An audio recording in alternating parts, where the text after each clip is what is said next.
Assalamualaikum warahmatullahi wabarakatuh. Pada video kali ini kita akan melakukan teknik klasterisasi algoritma Clemens clustering. Untuk studi kasusnya, di sini kita akan mengetahui profil kelompok hewan berdasarkan kandungan nutrisi dalam susu. Data yang digunakan yaitu data animal milk. Data tersebut merupakan data mengenai kandungan nutrisi yang terdapat pada susu berbagai jenis hewan mamalia. Data tersebut terdiri dari 16 baris pengamatan dengan 5 kolom atribut, yaitu nama hewan, water, protein, fat, dan laktose. Kemudian kita akan melakukan teknik klasterisasi dengan menggunakan algoritma Clemens clustering untuk mengetahui profil kelompok hewan berdasarkan kandungan nutrisi dalam susunya. Langkah pertama yang harus kita lakukan yaitu kita melakukan import package terlebih dahulu. Di sini package yang digunakan yaitu stats, cluster, dan foto extra. Sebelumnya kita harus menginstal terlebih dahulu package-nya. Setelah itu kita dapat menggunakan package tersebut. Kemudian kita klik run dan package tersebut sudah dapat digunakan. Selanjutnya kita melakukan import dataset dengan cara klik file, kemudian import dataset dan context base karena data yang kita miliki itu tipenya CSV. Kemudian kita pilih animal milk, kemudian kita pilih import. Dapat dilihat bahwa dataset animal milk sudah kita importkan ke dalam RStudio. Kemudian kita melakukan input data frame dengan menggunakan sintaks sebagai berikut. Kemudian kita panggil dengan animal milk. Berikut merupakan data frame yang telah kita inputkan sebelumnya. Selanjutnya kita melakukan cleaning data. Fungsinya yaitu untuk mengetahui apakah terdapat missing value pada data atau tidak dengan menggunakan sintaks is.na animal milk. Dapat dilihat bahwa seluruh data pengamatan itu tidak terdapat missing value, sehingga dapat dilanjutkan ke tahapan selanjutnya. Selanjutnya, setelah melakukan cleaning data, kita mendeteksi adanya outlier suatu data. Salah satu asumsi yang harus dipenuhi pada klasterisasi yaitu tidak terdapat outlier pada data. Oleh karena itu, kita mendeteksi outlier pada masing-masing atribut pada dataset ini. Yang pertama, kita melakukan deteksi outlier pada atribut water dengan menuliskan sintaks sebagai berikut.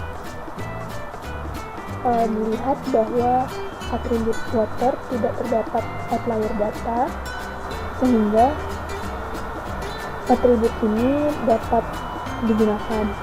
Selanjutnya kita melakukan deteksi outlier pada atribut protein. Pada atribut protein tidak terdapat satu outlier. Kemudian kita melakukan deteksi outlier pada atribut fat. Pada atribut fat tidak terdapat outlier data, dan pada atribut laktose pun juga tidak terdapat outlier data, sehingga 4 atribut tersebut dapat digunakan untuk melakukan analisis cluster. Selanjutnya kita melakukan data scaling dengan menuliskan sintaks sebagai berikut.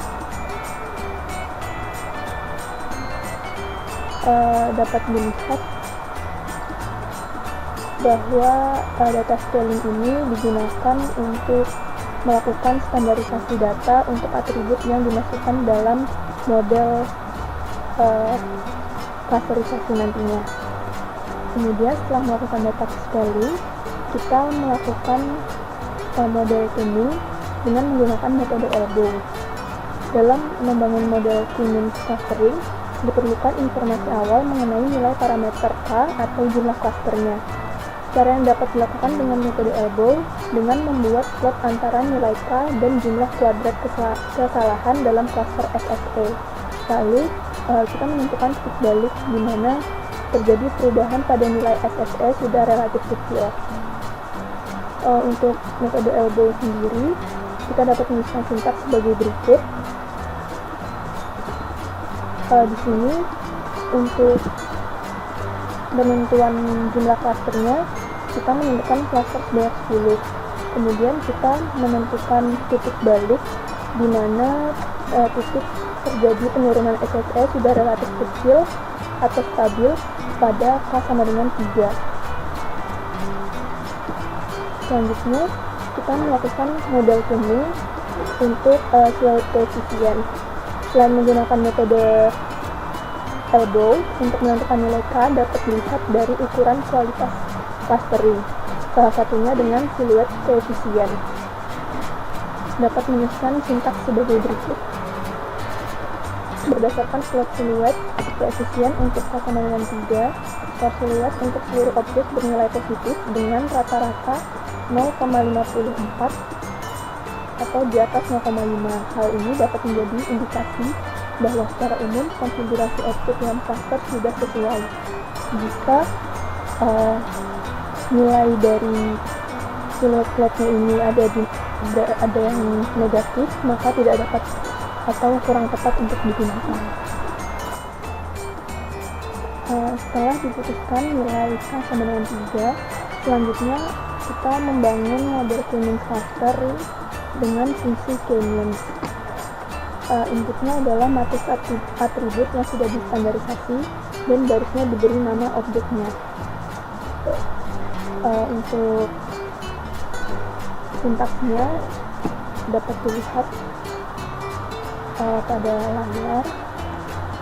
Nah, di sini untuk cluster plotnya menghasilkan 3 cluster yang terbentuk, di mana data pengamatan akan dikelompokkan berdasarkan cluster yang terbentuk, yaitu sebanyak 3 cluster. Kemudian kita melakukan data frame hasil clustering dengan sintaks sebagai berikut. Berdasarkan output tersebut, diketahui bahwa untuk data pengamatan pertama itu masuk ke dalam cluster kedua, kemudian data pengamatan kedua masuk ke dalam cluster 2, begitupun seterusnya. Kemudian untuk melihat profil dari setiap cluster dapat menggunakan nilai centroidnya dengan menggunakan sintaks sebagai berikut.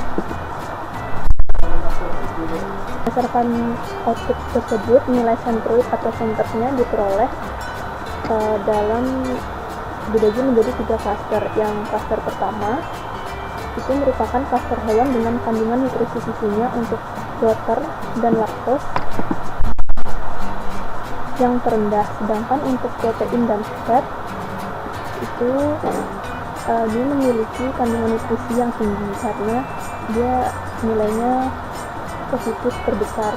Kemudian untuk cluster kedua itu untuk water dan laktos memiliki kandungan nutrisi yang lebih tinggi, sedangkan untuk protein dan fat lebih rendah. Untuk cluster ketiga yaitu cluster hewan dengan kandungan semua nutrisinya yang sedang atau tidak yang tertinggi juga tidak yang terendah.